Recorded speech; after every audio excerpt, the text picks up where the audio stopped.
Welcome back to the GSMC College Football Podcast. We're going to finish off the day by talking Big Ten quarterbacks, ranked 8 through 5. I've kind of gone over the quarterbacks at the bottom of the conference and kind of what I think about that. Going to get into these guys now.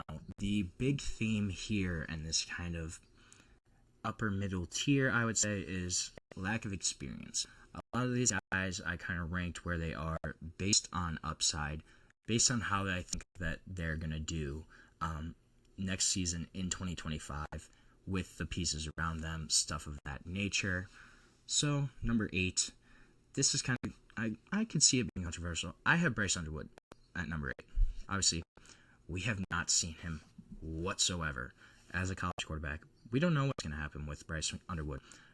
True freshman, hasn't played a single snap for the Michigan Wolverines, but a guy that when you look at the potential, incredibly tantalizing prospect, number 1 overall prospect in his recruiting class, number 1 quarterback by a long shot, a guy that's 6'4", 210, has an absolute cannon of an arm, is going to have to fight off Mikey Keene for the starting job.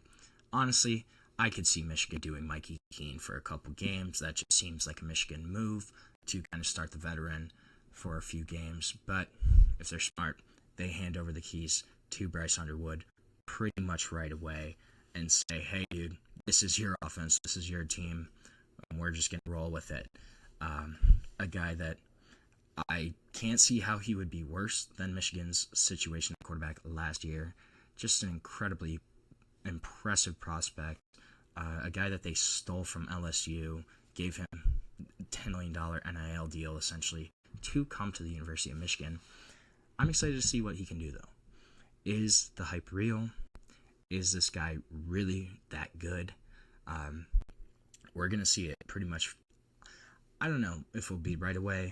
I think even if Mikey Keene does start, who transferred in from Fresno State, who is a decent quarterback in his own right, I think even if Mikey Keene does start, we're going to see Bryce Underwood really early. Even if he could even be playing at the same time as Mikey Keene, I could see kind of a sub-package type deal. But this is going to be Bryce Underwood's team. I can see why people wouldn't agree with this, right? I just think the upside here, what he could potentially do for Michigan, they won a national championship with McCarthy, and then last year they had a brutal quarterback situation. They still beat Ohio State with those quarterbacks. They still beat Alabama with those quarterbacks. You had Davis Warren, Alex Orji, Jack Tuttle combined for 12 touchdowns and 13 interceptions. So I don't know if Bryce Underwood can be worse than that, frankly. I think this kid's going to be awesome. I don't know if he'll be awesome right away, but it's going to be soon, I think. At 7, then, I have Nebraska quarterback Dylan Raiola. Again, I said kind of the theme of this section of these Big Ten quarterbacks is youth and upside. Dylan Raiola obviously started every game as a true freshman last year for Nebraska, a kid that's a legacy recruit, really highly coveted, a guy that flipped a couple times throughout his recruiting process, but started every game last season for Nebraska, led them to a 7-6 record. They did beat Boston College in the Pinstripe Bowl, but there were definitely ups and downs from Dylan Raiola last year. Didn't have a 300-yard passing game, did finish with 11 interceptions, which led the Big Ten last season. So, going to have to cut down on the interceptions, going to have to put more on his shoulders this year. But a kid that should be growing into that role. Obviously, got a little boost in terms of experience this past year with being able to start every single game as a true freshman. Obviously, there's going to be ups and downs when you start as a true freshman. There's no way around it. That's just kind of how it goes. Inexperience, lack of playing time, maturity, just a lot of different kind of elements go into being a true freshman starter at the most important position in football. I think Dylan Raiola could really progress in year 2. He's going to be more comfortable in that offense. He's going to be more comfortable kind of taking charge of that Nebraska program, and I'm excited to do it. I think this is a team that's a really big question mark for me because I think Nebraska has a huge range on how their season could go, and a lot of that is probably because of Dylan Raiola. If he struggles again, they might be a 5 or 6 win team, but if he really takes that next step forward, I think Nebraska is an 8 or 9 win team. That's a big kind of gap there, and it's going to be on Dylan Raiola.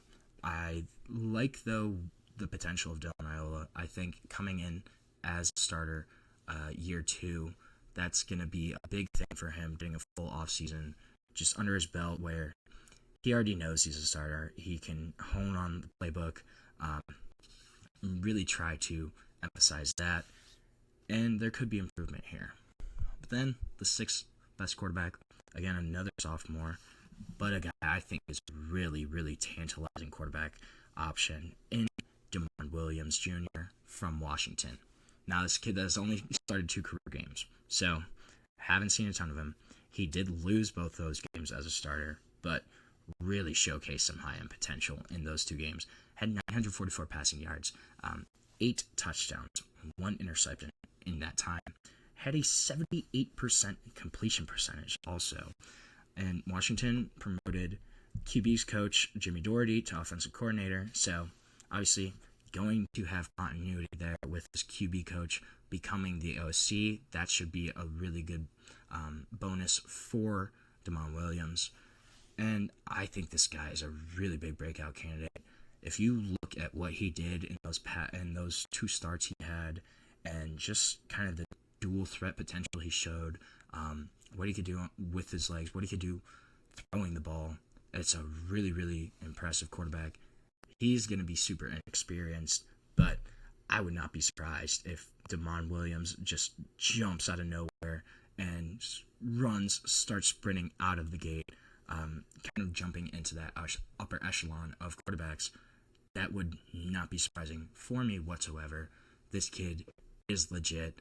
I think he can be a really great starter. I'm more concerned about the team around him at Washington, but I think him as an individual is a guy that's gonna be good at the minimum. Then my 5th quarterback, again, this is a guy that doesn't have a lot of experience. I'm going off of upside and potential here. Dante Moore at Oregon. I think he's going to be awesome. You look at a kid that redshirted last year, so he's still technically a sophomore. But in 2023, 5 career starts at UCLA. Kind of was up and down, as that's just how freshmen are. That's how freshman quarterbacks are.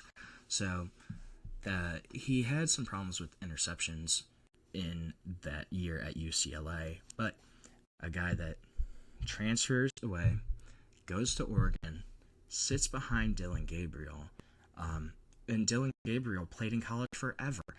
I swear, he was like the starter for like 8 years at UCF and stuff. But so, regardless of my little rant there, Dylan Gabriel, a guy that had played college football for many seasons, a guy that knew how to be a successful quarterback in college football. Dante Moore, who, mind you, was a 5-star talent, was a guy that everybody wanted, a really, really high upside quarterback.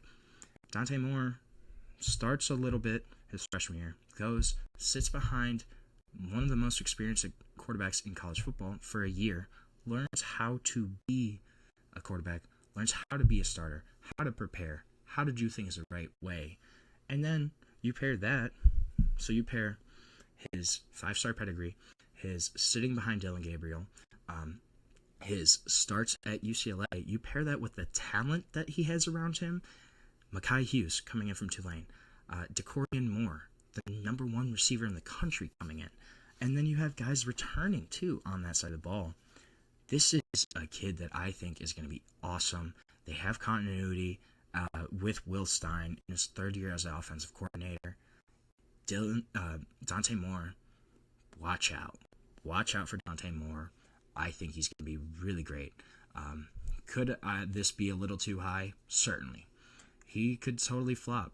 And that's the thing with this kind of range of quarterbacks in the Big Ten is any one of them, they could flop. They could completely just fall off the radar. But the upside there for these young kids is huge. Absolutely huge. And it could be a really exciting year for the Big Ten in terms of quarterback play in 2025. So we are going to end our show today with that. Thank you so much for tuning into the GSMC College Football Podcast, presented to you by the GSMC Podcast Network. If you want, please remember to subscribe, follow the show.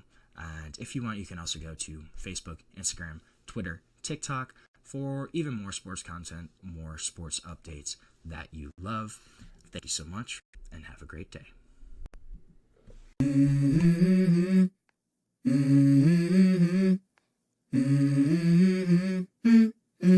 Let's go. I wake up to a little bit of drool on my pillow, feel like it's gonna be a bad day. Yeah, I'm tired of shit, and the coffee ain't hit yet, damn, ain't that great. I don't wanna go to